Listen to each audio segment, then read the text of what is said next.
Next, yang menarik juga ada model bisnis yang disebut sebagai no frills, gitu ya.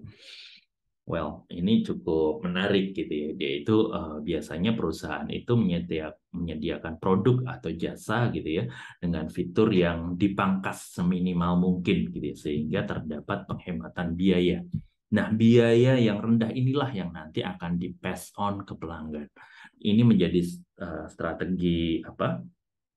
Pembeda competitive advantage dari perusahaan dengan menyediakan low cost. Tujuan dari no frills ini adalah dia bisa menyasar pelanggan yang price sensitive gitu ya, yang memiliki lower economic strata gitu ya. Contohnya apa sih? Contohnya ya itu tadi seperti konsep yang sebelumnya di add-on ya, yaitu airlines gitu ya. Ada perusahaan yang menyediakan layanan tiket dengan harga murah gitu ya. Tapi harga murahnya itu dikompensasi dengan tidak ada snack, tidak ada meals ya, tidak ada apa fitur reservasi kursi, pemesanan kursi gitu ya. Kemudian dia juga beroperasi dengan tingkat kenyamanan yang lebih rendah, misalnya jarak antara kursinya menjadi lebih pendek dan segala macamnya. Itu adalah konsep no frills. Tapi dengan beberapa hal itu mereka bisa pass on harga yang lebih rendah ke customer-nya. Jadi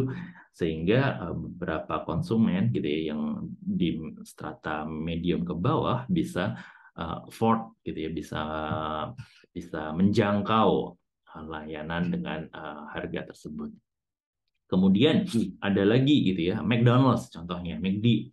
McD itu bisa menyediakan produk yang cukup murah gitu ya untuk ukuran brand internasional, produknya bisa dijual cukup murah gitu ya, karena dia mengurangi yang service yang diberikan ke customer. Misalnya kita masuk ke restoran mahal, bedanya gitu ya, biasanya akan ada pelayan gitu ya yang datang ke kita menawarkan kita produknya, kemudian mencatat pemesanan kita, balik lagi ke dapur, kemudian dia entry ke sistem, kemudian masuk ke dapurnya dimasak dan segala macamnya. Itu adalah model restoran pada umumnya. Tapi di McD nggak gitu ya. Biasanya kalau kita mesen ya kita datang ke counternya.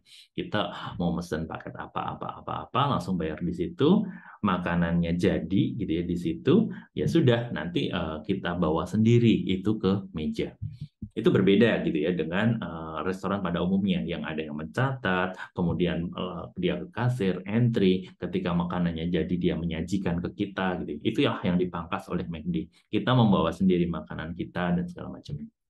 Kemudian McD juga menstandarkan menunya gitu ya. Biasanya dia nggak sebanyak restoran konvensional lainnya. Nah, beberapa hal itu, beberapa fitur yang dipangkas itu, pemesanan, penghantaran, menu yang lebih sedikit, itu ujungnya adalah biaya yang lebih murah buat McD. Nah, biaya yang lebih murahnya itulah yang di pass on ke customer sehingga kita bisa menjangkau produk McD secara lebih murah gitu ya.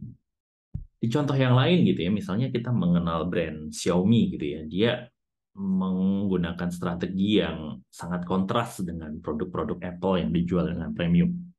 Xiaomi ini menjual produk dengan harga sangat jauh di bawah gitu ya. Dia memiliki spesifikasi yang bagus, tapi harganya rendah gitu ya.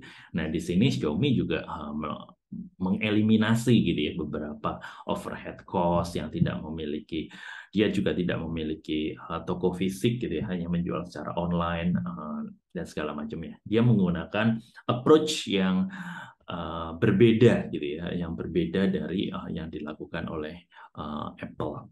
Di zaman dulu gitu ya, di industri otomotif kita juga mengenal Ford gitu ya. Ford itu pada waktu itu memberikan model apa, menyediakan model yang namanya T-model gitu ya, yang dia warnanya hanya hitam gitu ya, nggak bisa di customize. Terus kemudian konstruksinya juga simple, engine-nya juga standar gitu ya. Tapi dari hal itu gitu ya, warnanya yang standar hanya hitam, no customization, kemudian konstruksinya simple, engine-nya standar, harganya bisa murah gitu. Yaitu harga murahnya dari Ford itulah yang kemudian di pass on ke pelanggan sehingga banyak pihak pada waktu itu bisa